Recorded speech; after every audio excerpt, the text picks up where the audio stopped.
Listen, share, rate, and subscribe to Hip Hop Marvels podcast, available on all podcast platforms and apps and streaming services. Available on Pandora, Apple Podcasts, Spotify, Google Podcasts, and more. We got it locked from your block to the comic shop.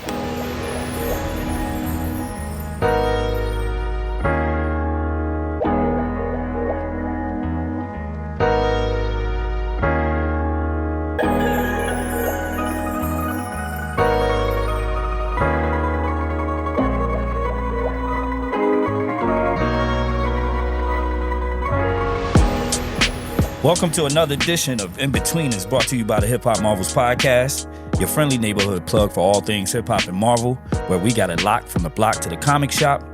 INBETWEENERS is where we showcase marvelous people doing marvelous things. And today we have a dope special guest, Jason Carpenter, also known as JigPool. What's up, guys? The Deadpool memorabilia king. You know what I'm saying? Jason is not only the collector of all things Deadpool, but he's also a Deadpool cosplayer, father, husband, and all-around funny dude with over 14,000 plus followers on Instagram and 20,000 plus on TikTok. JigPool is a well-known figure in the Deadpool collector space, so I try to be. Give it up for my brother JigPool. And what's going on, man? How you feeling? I'm good. I appreciate you guys even taking your time out to come and see me. Oh yeah, no doubt, man. Yeah, it means a lot. Yeah, no doubt, man. When I seen the collection, man, look at this.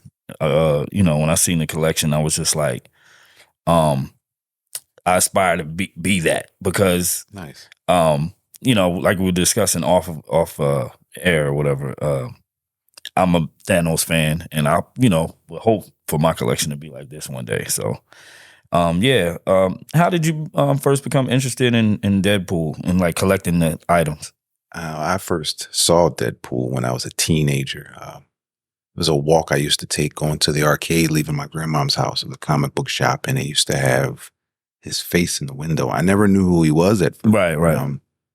I used to see him briefly in the animated series of X-Men, and once I got a hold of that book, it just changed the way I saw the way they treated characters. Right. The way he spoke, the way he treated other characters, and the way he kind of dealt with himself in the panels. It was so different. It was so, to me, it was authentic. Right. He was always joking, even when he was sad, and I related to that.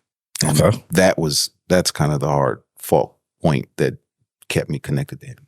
As far as collecting, I always knew once I became successful enough or comfortable enough in life, I knew I was going to do it. Right. Just meeting my wife, she's a sniper. She finds a lot of these items for me. Man. That's what's up. She's dope. That's what's up, having somebody, on your side like that, in your corner, that can, help you out. Because collecting, that's a tough job. It is. That's a tough job. It is. I've been scammed a couple of times. Oh yeah, I can imagine. Yeah, I can imagine. Yep. When you come across a situation like that, like, what's your plan B? As far as getting scammed? Yeah, like if you run across a scam, like, do you have a backup plan? Because you never. I'm still new. I'm still learning. I'm still learning the brands. I'm still learning the placement and the timing of certain orders. The item that I got, it was advertised as an original. It ended up being a bootleg. Oh, wow. But I've learned some information about bootlegs. They're made in the same factory as some of the real. The only difference is they're the scrap pieces. So okay. For me, I open it and make videos with it. So right. I saved $100 in my eyes. Right. So moving on, we all know, Deadpool first appeared in New Mutants '98. Right there. You know what I'm saying? What was like the first Deadpool comic you ever read or collected? And Deadpool kills the Marvel Universe. I kind of figured that. And what is your GOAT Deadpool issue? Like, your crown jewel. One specific issue would be the Itsy Bitsy issue when Deadpool and Spider-Man. Spider-Man, right? Yeah. I love that team up. Weird daughter. That Itsy Bitsy, she's sick, but she's dope. That's my favorite issue. Well, my favorite run would be Dead Presidents. One when all the weird presidents come back and he has to kill them all individually. That's my favorite. Okay. What's your like favorite item in your collection? Because you have many items. Like, do you have a particular favorite? Specifically, this guy. My wife got me. It's me. So I mean, just by default, this one would be my favorite. Okay, Yeah. dope. How hard is the search for a particular item? When it's common, it's easy, but it's also easy to get scammed when it's common. When it comes to a hard fought item like this guy, it depends on who you're buying it from. Some items really only depend on who has it. This would be a Mafex that, you buy it straight from Mafex, it'll be about $220. When you're buying it on eBay, excuse me for leaving the microphone, you buy it from eBay, somebody might charge about $400. Wow. How is like the organization and attention to detail for you as far as collecting goes? And off camera, we discussed military and stuff like that. So I know the power of attention to detail. How much does that play into collecting for you? When it's time to reorganize or clean, it takes the entire weekend. I take 2 days. I'll start that morning and I'll end up I'll get up at 8 a.m., make breakfast. I'll start at 10. I probably won't stop till about 4. And then I'll continue the next morning. Okay. So do you have any like rules or criteria you follow deciding on what to get? Absolutely. To add to your collection? I have a budget. My wife controls my purchase power. Let's just be clear about that. Don't they all? There are times where I have a little more leeway than others. So it depends on what's out. So if I do have a nice amount, maybe I'll go for a lot of little items. Right. Or I might splurge for that one big item. She got me that Deadpool. And I'm in the comic book shop. I'm a handful of books. And I'm wondering why she left out. Right. She had already bought it, snuck it in the car. So I'm making my videos, my new items. She brings this downstairs. I didn't even know I had it. So wow, that's what's up, man. That's what's up. So you have a lot of fans and followers. I try. You have a lot. When did you decide to take your collection, over to your social media? Like, that's a really good question. Because prior to that, my page was mostly, nonsense memes and random socio-political information.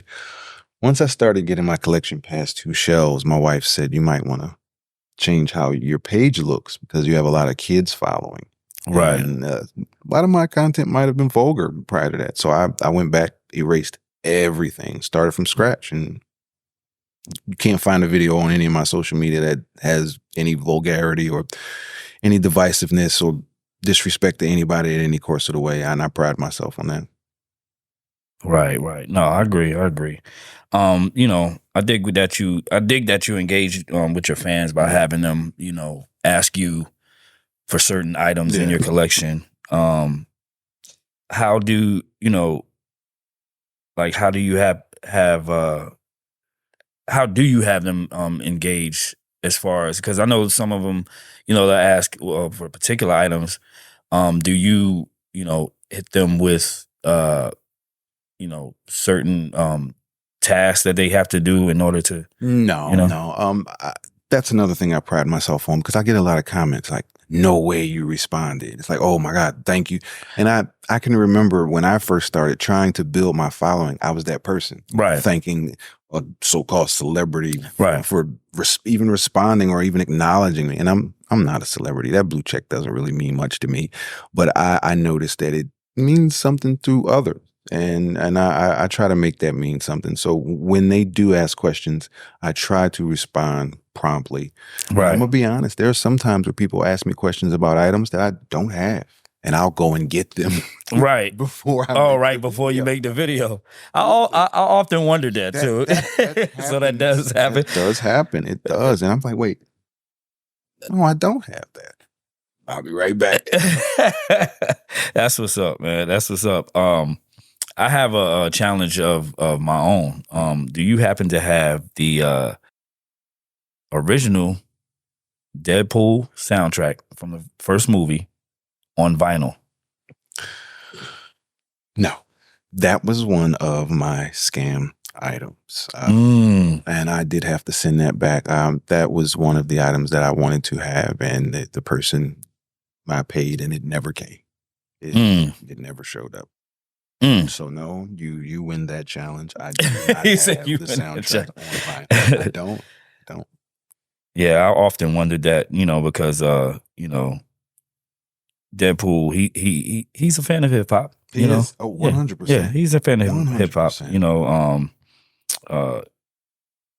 Salt and Pepper Shoot. DMX's ex gonna give it to you and on the first movie. Yeah, the MCU references he got. I mean, he listens to hip hop a lot in the comics. He references the hip hop in the comics all the time. Most of his one-liners are based on songs that you had to hear to even know what he's talking about. So and not to mention, he also got slapped in the face by Jean Grey, the rapper.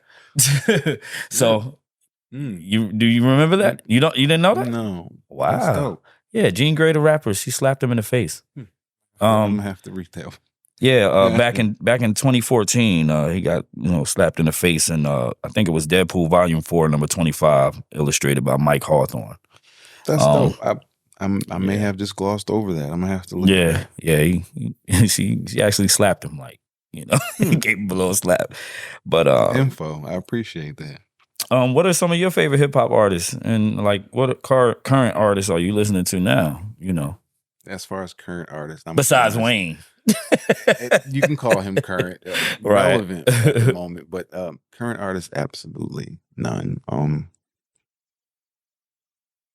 I still listen to 90s hip hop. 90s hip hop. I'm gonna be honest. Most of my playlists are old stuff. I have Phil Collins loaded. That comes on in the car when I drive. I listen to rock most of the time. Okay. As far as hip hop now, it's kind of destroyed it. My favorites would be Wu-Tang. Notorious B.I.G. is very low on my list, and I know that would cause a lot of flack, but I feel like he didn't give us enough body of work for him to be as goated as they claim. I mean, to be devil's advocate. Devil's advocate. A lot of I get that notion from a lot of people. Yeah. They say he doesn't have that much body of work, but same way I feel about Slick Rick. People give him a lot of GOAT status, but could you sing more than 2 songs of Slick Rick? That's subjective. I mean, I think so. It's just because you're going by certain people's, some people, you're not only going by body of work sometimes, you're going by just lyrical ability, flow, stuff like that. So I get it. Apples and oranges. That's my point. Right. I haven't heard much of it other than those 2 songs. Those are the songs, yeah. I guess you would have to have been a fan and bought the album to know the deep cuts to understand what their true talent is. And of course, I appreciate on the surface value, but I just need a little more. I feel you. I feel that. Have you ever met any fellow Deadpool collectors? One. Mike Hext. He's a really cool guy. He sends me stuff off and on. He's also a Venom collector as well. He's a really big Venom collector. I know other collectors, but as far as Deadpool, no. Most people, it's weird that I find out that most people don't like him just as much as I like him. Okay. A lot of people don't like Deadpool. They find him really easy of a character to like, so they find it kind of idiotic a lot of times. Right, I get that a lot. Yeah, no, I can see that. Your fans often question you about, having certain items from other characters besides Deadpool. What are some of your favorite non-Deadpool items in your collection? One, the Stan Lee pop, but I have a couple of Kingdom Hearts. That's what it's called. Kingdom Hearts. My wife is a big Kingdom Hearts fan, so I try to collect those items as much as I can.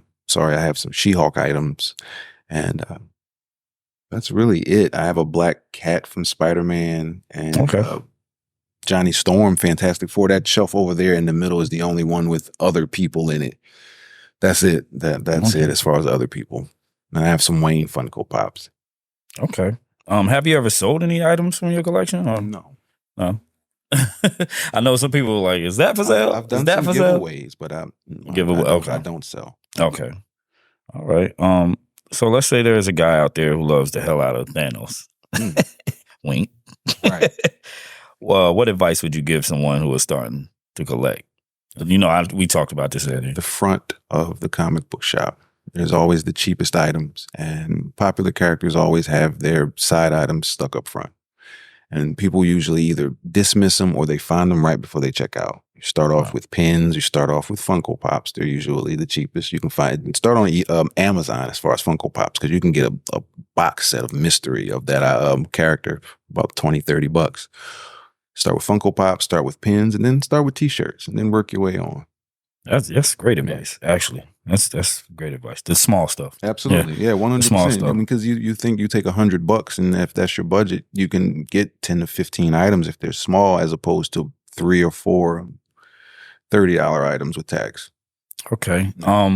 So you know, we talked a little bit about this also off air. How'd you let everybody know how'd you got your start? You know, how did you get your start in collecting? Because you gave me that 2019 quick summary. I haven't been collecting that long. A lot of people think it's been longer.